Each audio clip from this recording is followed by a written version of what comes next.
Hello everyone, welcome to our channel flavours of Rayalaseema. ఈరోజు మనం healthy and tasty Rayalaseema special రాగి రొట్టెని ఎలా తయారు చేయాలో తెలుసుకుందాం. ఇది breakfast, lunch, dinner or snack లాగా కూడా తినొచ్చు. కేవలం 10 నిమిషాల్లో రెడీ అయిపోతుంది, బట్ టేస్ట్ మాత్రం అల్టిమేట్గా ఉంటుంది. అలాగే హెల్త్కి కూడా చాలా మంచిది. చూసారుగా ఎంత సాఫ్ట్ అండ్ యమ్మీగా ఉన్నాయో, చూస్తుంటేనే తినేయాలనిపిస్తుంది కదా. మరి లేట్ ఎందుకు, రెసిపీలోకి వెళ్ళిపోదామా. ముందుగా మిక్సింగ్ బౌల్లో 1 కప్ సన్నగా తరిగిన పాలకూర, 1 కప్ సన్నగా తరిగిన సోయా కూర, 1 కప్ క్యారెట్ తురుము, 1 కప్ సన్నగా తరిగిన ఉల్లిపాయలు, కొంచెం కొత్తిమీర, అలాగే మీరు తినే కారాన్ని బట్టి ఒక 4-5 పచ్చిమిర్చిని పేస్ట్ చేసుకొని ఇలా వేసుకోవాలి.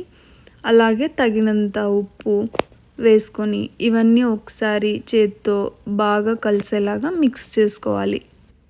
ఆనియన్స్లోంచి లైట్గా వాటర్ బయటికి వచ్చే వరకు మిక్స్ చేస్తే రొట్టెలు బాగా టేస్టీగా వస్తాయి. పాలకూర, సోయకూర అనే కాదు, మీకు ఏ ఆకుకూరలు అయితే అందుబాటులో ఉంటాయో వాటిని వేసుకోవచ్చు, లేదంటే స్కిప్ చేసుకోవచ్చు. ఇది కంప్లీట్గా ఆప్షనల్.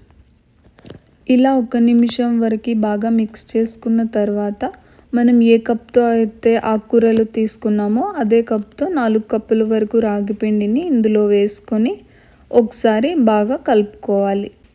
ఇప్పుడు వాటర్ మొత్తాన్ని ఒకేసారి కాకుండా కొద్దిగా యాడ్ చేస్తూ పిండిని బాగా మిక్స్ చేసుకోవాలి. ఇలా కొద్దిగా వాటర్ యాడ్ చేయడం ఎందుకంటే మనకు ఆల్రెడీ ఆనియన్స్లోంచి వచ్చిన వాటర్ ఉంటుంది కాబట్టి. మనకు ఫైనల్గా పిండి కన్సిస్టెన్సీ అనేది ఇలా ఉండాలన్నమాట. ఇప్పుడు ఒక నాన్ స్టిక్ ప్యాన్ తీసుకొని దానికి ఆయిల్ అప్లై చేసి పక్కన ఉంచుకోవాలి. ఈ సైజ్ పిండి ముద్దని తీసుకొని మనం రొట్టెలాగా ఒత్తుకోవాలి. ఇలా మధ్యలో ఉంచి బయట వైపుకి ప్రెస్ చేస్తూ స్ప్రెడ్ చేసుకోవాలి. చేతికి కనుక పిండి అతుక్కుంటూ ఉంటే ఇలా కొంచెం ఆయిల్ అప్లై చేసుకొని స్ప్రెడ్ చేసుకోవాలి.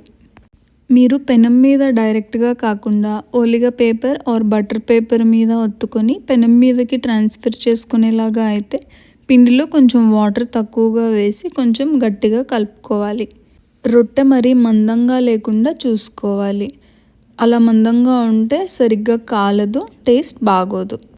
ఇప్పుడు పెనంని స్టవ్ మీద పెట్టుకొని హై టు మీడియం ఫ్లేమ్కి అడ్జస్ట్ చేసుకుంటూ కాల్చుకోవాలి.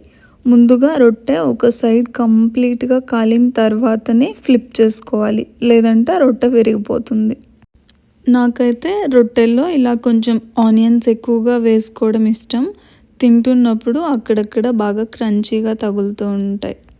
ఇలా రొట్టెని 2 వైపులా బాగా కాల్చుకొని ప్లేట్లో సర్వ్ చేసుకోవాలి. అంతే, ఎంతో టేస్టీ అండ్ హెల్దీ రాగి రొట్టెలు రెడీ. వీటిలో మనం ఆకుకూరలు, ఉప్పు, కారం అన్నీ వేసుకున్నాం కాబట్టి వీటిని ఇలాగే తినేసేయచ్చు, లేదా చట్నీ, కూరలు ఏమైనా ఉంటే వాటితో కూడా తినొచ్చు. చాలా బాగుంటాయి. మీరు కూడా ఇలా ఒకసారి ట్రై చేసి మీకు ఎలా కుదిరిందో కమెంట్ చేయడం మర్చిపోవద్దు.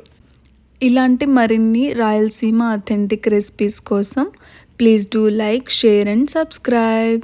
Thanks for watching.